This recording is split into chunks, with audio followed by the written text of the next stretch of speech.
All right, everybody, how you doing? It's Jason. Hope you're all doing well.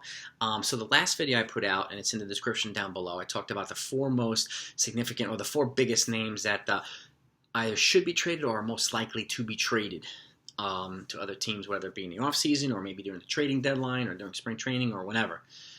But I think there would be very good change of scenery guys and obviously franchise-altering names. A couple of videos before that, I talked about all the cheating, Houston Astros cheating scandals, and I did videos on each manager being fired and the ramifications and so on, and talked about some more appropriate punishments. And I got some great feedback from my viewers in terms of their opinions. And I always welcome opinions and feedback, so please put them down below in the comments, and I respond to all comments, so I appreciate the feedback. Today, I want to talk about 7 bold predictions for the 2020 season. All right. What's not going to be on here is Kansas City Royals or Baltimore Orioles winning the World Series or the Miami Marlins. That would be more of 7 insane predictions. I'm talking about bold predictions that I think can actually happen. So, with that said, let's get right to the business here. And by the way, if you enjoy my videos, please click the thumbs up on them, and please click that subscribe button if you haven't done so yet. Okay, and please share my videos and my channel with friends and family who enjoy baseball. I want to try to keep growing this channel. So let's get to it. All right, 7 bold predictions for the 2020 season. We'll work our way from bottom to top. All right, number 7. The Minnesota Twins and the New York Yankees both have 2 players with at least 40 home runs. Minnesota, obviously, with Josh Donaldson, I think he's going to hit 40, and which will be a little bit of a stretch for him, but I think he's going to hit 40. And then Nelson Cruz, home run. I think they're going to complement each other extremely well, actually, and one's going to make the other better. And with that, they already have a strong lineup and a strong team. Donaldson's really taken them. It's going to propel them up, and they're going to, I think, go head-to-head with the Chicago White Sox. And with the Yankees, I think it's going to be Aaron Judge and or Gleyber Torres and Giancarlo Stanton. So I think it's going to be Judge and Torres or Judge and Stanton. I think Stanton's going to be healthy. He's going to have a nice comeback year. And my general, I think it's, of the 3 players, I think it's going to be Judge and Stanton. I think they're going to get close to 100 home runs. They both are healthy. And so that's number 7. Number 6. Houston Astros miss the 2020 postseason. They don't make it. Well, stuff that's going on, adjusting to a new manager. They lost Garrett Cole. They lost Will Myers. They re-signed a couple guys, but those are, and Wade Miley actually. So they lost three names, 2 of which were pretty significant to the team last year. And I'm not saying Miley wasn't, but I think it's going to make a difference. And all the stuff that's been going on, and who knows if something else is going to happen. We really don't know with what's going on with the cheating scandal, because more stuff keeps coming out, but we'll see. I don't think the players are going to get penalized, which to me is a damn shame, but it is what it is. The players' union is very strong. So, number 5, the Los Angeles Dodgers acquired David Price at the deadline, trading deadline in July, I had originally thought that they might be a good fit for Mookie Betts. Now, I would not be surprised if they acquired Mookie Betts and David Price and really made a big move, or obviously traded for Francisco Lindor and got an even bigger blockbuster with him and Mike Clevenger. But I think they're going to acquire David Price because they would not have to give up as much, obviously, for Mike Clevenger because of his big contract, and he wouldn't have to be the number 1 there.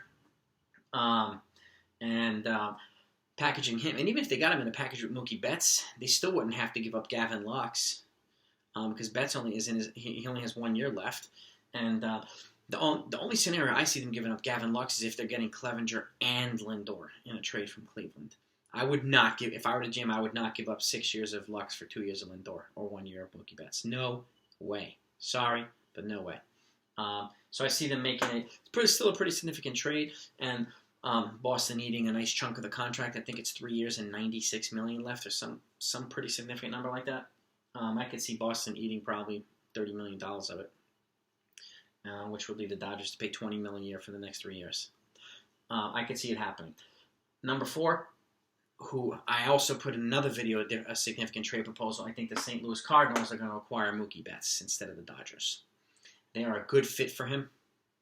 And smart player, smart franchise. He would go in there and line up nicely with the rest of that lineup. He would complement the players really well and give them a long-term fixture in the outfield. And I think the Cardinals have the prospect capital and player capital to give it to them. And plus, they would not have to give up a O'Neill or even a Flaherty like the Rockies are asking for Nolan Arenado. They can still get him. He's going to be expensive, obviously, but they're one of the few franchises that I think can afford him. So St. Louis, Mookie Betts. Number 3, the Atlanta Braves, I think, acquire Chris Bryant. You'll see these names as some of the more tradable players in my other videos, but these are the players who I actually think will be traded. And Chris Bryant, like I said, will be fit in perfectly in Atlanta's lineup and right at third base. And he's a good young player. I think he's 27 years old. And Atlanta's one of the few teams that has the farm and prospect capital to put a package together to acquire Chris Bryant and get him away from the Chicago Cubs. And I think he would go a long way towards helping them not only win the NL East, but make a long run in the playoffs. If they acquired him in 2020, I could actually see them potentially going to the World Series in the National League.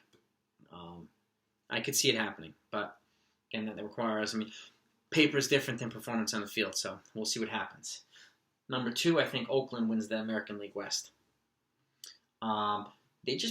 They do a lot with a little, and they have a lot of young, good players there, and they've got some other solid players too. And they had a really good year last year, but I think this is the year that they take the division and make a little bit of a run in the playoffs. They win at least one round in the playoffs. But they might not win a round in the playoffs, but I still see them winning the AL West over Houston. Now I see Texas being 2nd, and I see the Astros being 4th. I see the Angels being 3rd. It's just what I see. The Angels have gotten better, but they're not ready for the playoffs yet. I think Texas has gotten better, and I think, I could see Oakland winning 100 games. I don't see any other team in that division winning 100 games, but I could see 4th place being at 81 and 81 and 500 or something like that. So I think it's going to be relatively close for the 2nd, 3rd, and 4th team, but I think Oakland's going to take the division. And number 1, I think Cincinnati's going to win the NL Central with the moves that they've made. And even though the Milwaukee Brewers have made some kind of quiet moves, solid moves, the Cubs haven't really done much, especially if they offload Chris Bryant. They'll get a boatload of prospects back for him. But I can't see them overtaking the Cincinnati Reds. I see the Cincinnati Reds leapfrogging both of the teams. I actually see St. Louis getting 2nd, winning the wild card. I see Milwaukee potentially missing the postseason, and the Cubs being 4th if the Cubs trade Chris Bryant. The Cincinnati Reds have done quite a bit this offseason, and not as much as the Chicago White Sox in the American League, but they've made some pretty shrewd and substantial moves, which I think are going to propel them. And a good manager over there, David Bell, I think this is the year for them to win the NL Central. And again, this is a division that can be close too.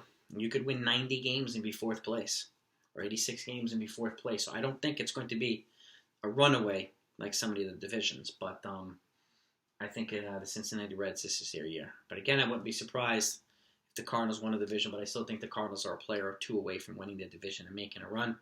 They're getting older. They need an infusion of youth. If they bring in Mookie Betts, then it might change the trigonometry a little bit. But what the Reds have done, I see them winning the NL Central. And potentially making a run in the playoffs.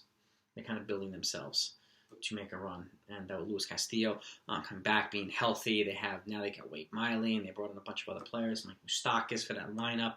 Got a good young lineup and a good young pitching rotation and bullpen. They're in a good spot. And so these are my top 7 or my 7 bold predictions for 2020. You may not think some of them are crazy bold. I think that they're pretty bold, and I can see some of these happening. I can see all of them happening. I can see none of them happening. But to me, that they're bold and also kind of necessary for a lot of teams as well.